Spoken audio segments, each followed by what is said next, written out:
Assalamualaikum anak-anak tersayang, salam sejahtera untuk kita semua. Kali ini kita akan belajar kelas 4, tema 1, subtema 1, pembelajaran 6. Jangan lupa klik tombol subscribe dan bunyikan loncengnya. Setelah membaca teks tentang suku Minang, apa yang dapat kamu simpulkan dari teks tersebut? Ayo membaca. Setiap suku memiliki ciri khas masing-masing. Apakah kamu masih ingat tentang ciri khas suku Minang? Apa saja yang kamu ingat tentang suku tersebut? Baca kembali teks tentang suku Minang, kemudian temukan dan tuliskan gagasan pokok dan gagasan pendukung untuk paragraf berikut. Teks yang berjudul suku Minang ini ada di halaman 58. Coba kita baca bersama-sama lagi. Judulnya Suku Minang. Suku Minang adalah kelompok etnis yang terdapat di Provinsi Sumatera Barat. Suku Minang sering disebut sebagai orang Padang atau orang Awak. Bahasa daerah suku Minang adalah bahasa Minang. Orang Minang gemar berdagang dan merantau ke daerah lain.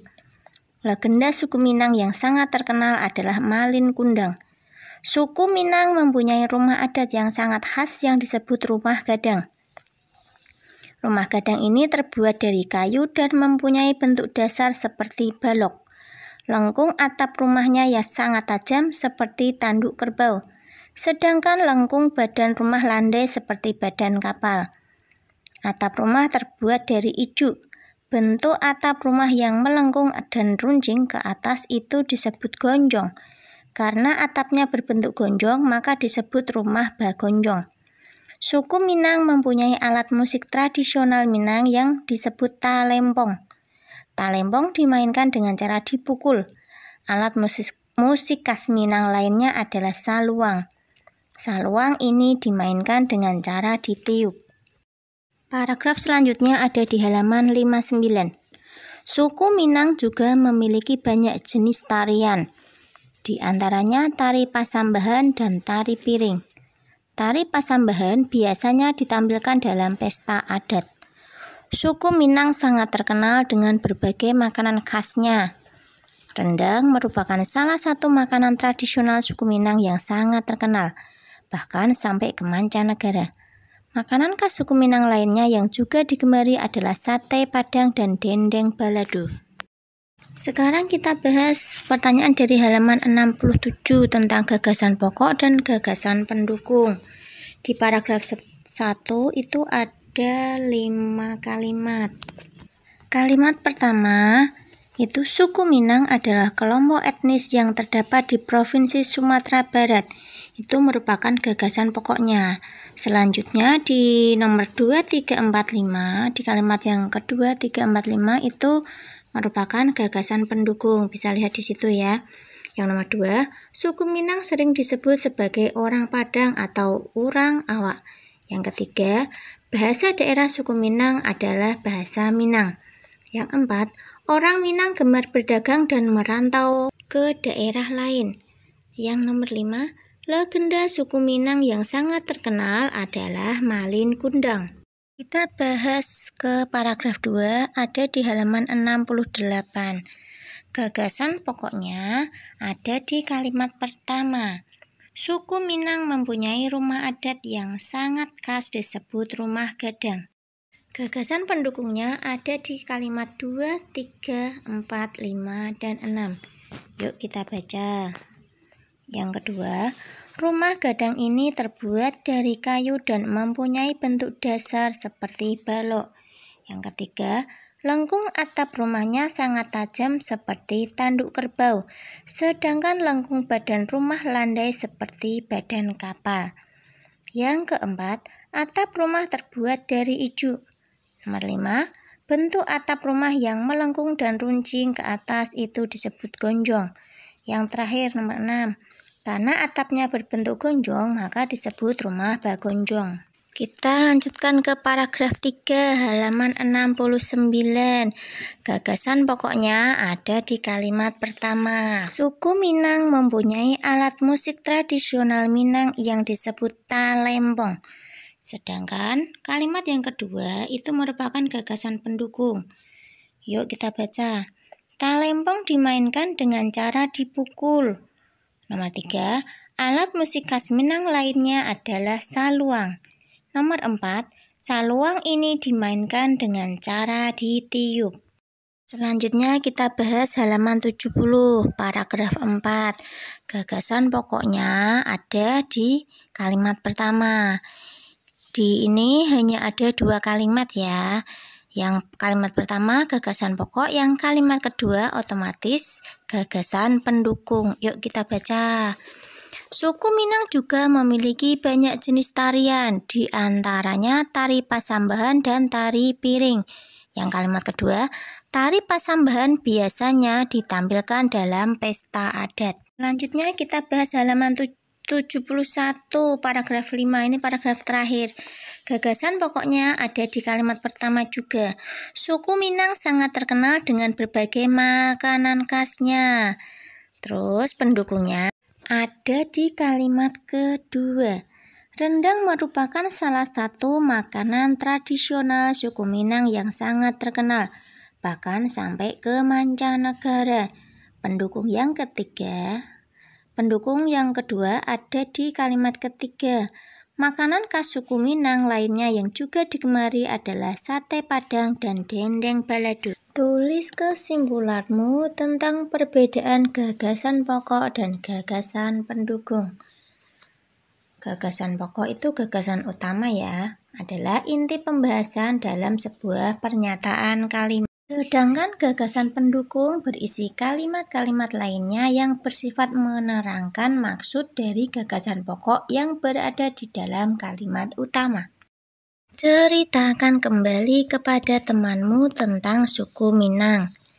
Indonesia terdiri atas keragaman suku, budaya, agama, dan sosial.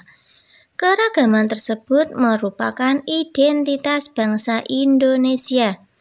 Sebagai warga negara yang baik, kita harus menjaga persatuan dan kesatuan dalam perbedaan dan keberagaman tersebut. Buatlah rencana kegiatan yang mencerminkan sikap persatuan dan kesatuan dalam perbedaan di lingkungan sekolahmu. Contoh yang pertama, mengerjakan piket kelas. Yang kedua, kerja bakti membersihkan kamar mandi sekolah. Yang ketiga, mengikuti lomba. Nanti kalian bisa mencari contoh yang lain. Ayo mencoba. Permainan tradisional merupakan salah satu bentuk keragaman budaya yang ada di Indonesia, seperti permainan benteng-bentengan dan gobak sodor. Apakah kamu masih ingat cara memainkan permainan tersebut? Tentu masih dong. Terus, keterampilan apa saja yang kamu perlukan agar dapat bermain dengan baik? Kita perlu apa kemarin? Strategi, kekuatan fisik juga toh. Terus, bagaimana strategi memenangkan permainan tersebut? Diskusikan secara berkelompok dan tuliskan hasilnya pada kolom berikut. Pemain dibagi menjadi 2 kelompok atau tim. Kelompok yang bermain dan kelompok yang berjaga. Kelompok yang menjaga dibagi menjadi 2, pemain yang menjaga garis vertikal dan pemain yang menjaga garis horizontal. Biasanya ketua dari masing-masing kelompok bertugas menjadi wasit. Kelompok yang mendapat giliran main memulai permainan dari garis start. Pemain yang menjaga garis horizontal berusaha semaksimal mungkin menghadang kelompok yang sedang bermain untuk tidak dapat melewati garis batas yang sudah ditentukan sampai di garis finish. Sementara pemain yang menjaga garis vertikal yang pada umumnya hanya 1 orang memiliki ruang gerak di semua garis batas vertikal di tengah lapangan. Dia harus mampu menjaga gerak lawan untuk tidak bisa menembus masuk ke ruang gerak horizontal. Kelompok yang sedang bermain berusaha agar tubuhnya tidak tersentuh oleh tim yang menjaga dan berusaha sampai di garis finish. Tim dapat dikatakan menang jika semua anggota tim kembali dengan selamat ke garis start. Tim dikatakan kalah dan baru bisa terjadi pergantian posisi jika ada yang tersentuh oleh tim yang menjaga. Keterampilan yang diperlukan agar dapat bermain gobak sodor dengan baik adalah kecepatan lari yang sangat kencang. Sekarang saatnya kamu mencoba kembali permainan benteng-bentengan dan gobak sodor. Perhatikan langkah-langkah berikut. 1. Lakukan pemanasan terlebih dahulu sebelum bermain. Ikuti arahan guru.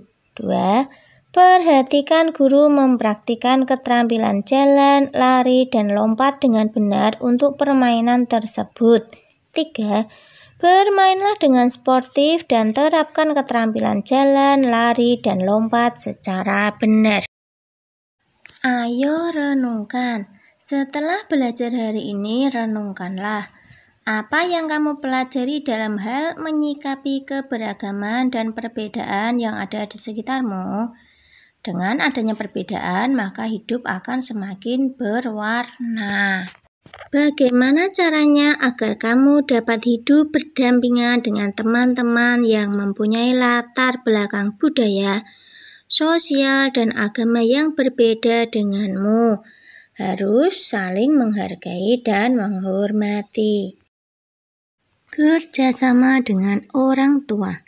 Sampaikan hasil refleksimu selama belajar 1 minggu ini kepada orang tuamu di rumah. Sampaikan bagaimana perasaanmu saat belajar, apa yang sudah kamu pelajari, dan kegiatan apa saja yang sangat bermanfaat serta sangat menarik bagimu. Sampaikan hasilnya kepada gurumu. Sampai di sini anak-anak pertemuan kali ini. Tetap semangat dan jaga kesehatan. Kita ketemu lagi dalam video selanjutnya.